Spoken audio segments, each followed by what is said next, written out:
নমস্কার বন্ধুরা, খাদ্যরসিক চ্যানেলে সবাইকে স্বাগত জানিয়ে শুরু করছি নতুন একটা রেসিপি।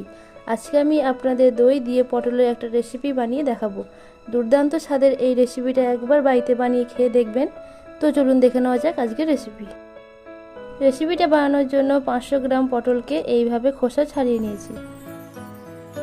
পটলগুলোর মধ্যে ছুরি দিয়ে 2 থেকে 3টে চেরা দিয়ে দিয়েছি, যাতে পটলের মধ্যে তেল মশলার ফ্লেভার ঢুকে যায়। এবারে একটা বাটিতে 50 গ্রাম মতো দই নিয়ে দইয়ের মধ্যে গুঁড়ো মশলাগুলো দিয়ে দিচ্ছি।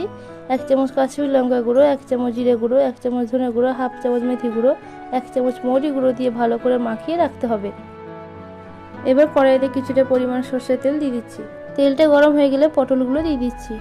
সামান্য লবণ দিয়ে নাড়াচাড়া করে কিছুক্ষণ সময় নিয়ে পটলগুলো ভেজে নিচ্ছি।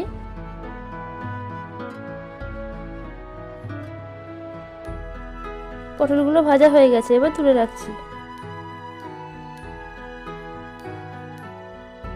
ওই তেলের মধ্যে ফোড়ন দিয়ে দিচ্ছি, একটা তেজপাতা, একটা শুকনো লঙ্কা, একটু গোটা জিরে। ফোড়নটা সামান্য নাড়াচাড়া করে ভেজে নিয়ে এবার আদা আর কাঁচা লঙ্কা বাটাটা দিয়ে দিচ্ছি। আদা কাঁচা লঙ্কা বাটা সামান্য কষিয়ে নিয়ে এবার এর মধ্যে একটা টমেটো কুচি দিয়ে দিচ্ছি, আর দিচ্ছি স্বাদ মতো লবণ, হাফ চামচ হলুদ, হাফ চামচ লঙ্কার গুঁড়ো। একটু নাড়াচাড়া করে সামান্য জল দিয়ে খুব ভালো করে কষিয়ে টমেটোগুলোকে গলিয়ে ফেলতে হবে। টমেটোটা গলে গেলে মশলা আর দইটা এর মধ্যে দিয়ে দিতে হবে। একটু নাড়াচাড়া করে মিশিয়ে নিয়ে মশলা ধোয়া জলটা এর মধ্যে দিয়ে দিচ্ছি। 7-8 মিনিট নাড়াচাড়া করে খুব ভালো করে এটাকে কষিয়ে নিতে হবে। কষানো হয়ে গেছে, এবার ভেজে রাখা পটলগুলো এর মধ্যে দিয়ে দিচ্ছি। পটলগুলো মশলার সাথে খুব ভালো করে মিশিয়ে নিয়ে সামান্য চিনি আর জল দিয়ে দিচ্ছি।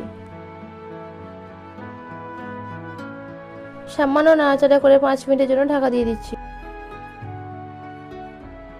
5 মিনিট পর ঢাকনা খুলে দিলাম।